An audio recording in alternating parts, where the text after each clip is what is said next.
Hello, this is Jordan here with Driving with Panko, and also for Murray Kreiser here in Brandon, Manitoba. I'm just sending you this because I want to bring some value to our customers. So I'm just making this to talk about how to get an 800 score with your credit score. Now I want to talk about why it's important. Why it's important is I think this is best explained with a story. So I actually had a lady come in. She was she's probably 60 and 70. Kind of in there, and she wanted to buy a vehicle, didn't want to take some money out of her retirement to pay for this vehicle because she was getting some really great return. So instead what she did is she wanted to finance the vehicle. Well, she had paid cash her entire life and had zero credit rating. So what ended up happening, this lady who has a house, has bought multiple cars, has huge investments, couldn't actually get financed on a vehicle, which is crazy. She ended up having to take money out of her investments and paying taxes on RSPs and all that fun stuff. So credit score definitely just gives you the more flexibility on what to do and how to work your finances. So I think that's why it's important. So tips to get a 800 credit score. The first ones are actually pretty no-brainers. The first one is pay your bills. Pay your bills on time. It's that easy.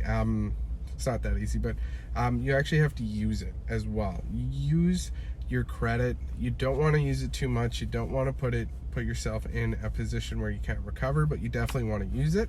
One is the type of credit. Now this is more for a younger audience, but you first want to do a phone bill or a credit card. Once you get established with that, then you're going to want to move up to a car or some sort of personal loan, something where you make payments on it, but it's not a revolving and it's not like a service.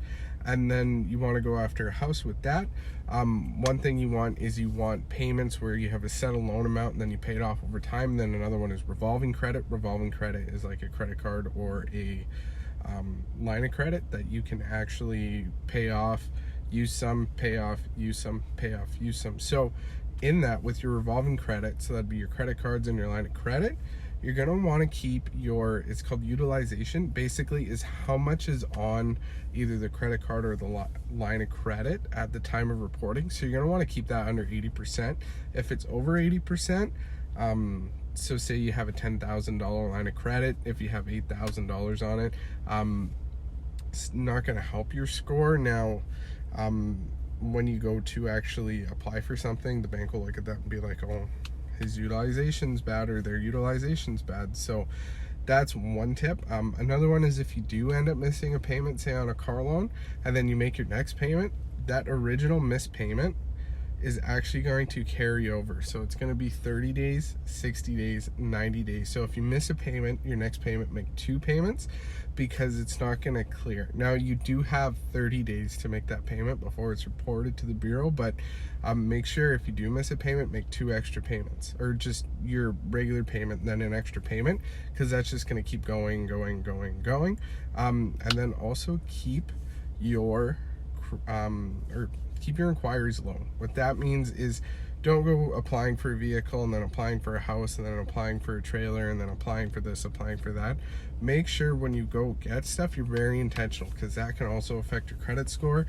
I once saw a guy who had over 100 inquiries in a year. So that's like he went to go buy something every 3 days, which is crazy, 3.5 days. So, and then last one, this is more of a hack.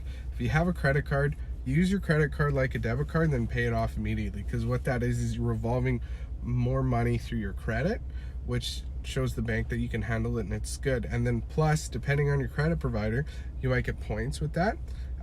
If somebody hacks it, you can get you're more secure that way than your debit card. And then yeah, you just get points. It helps build your credit. You get a lower interest rate because you have better credit after that.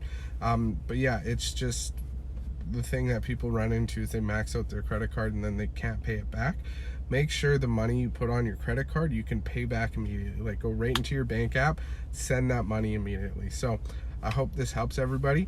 Reach out. My number is 204-572-5835. If you want to talk about this, do credit consultation.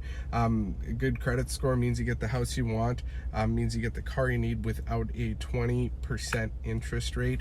You save a ton of money. Let me know. Reach out. If there's anything I can help you out with, my number is 204-572-5835. Thank you so much.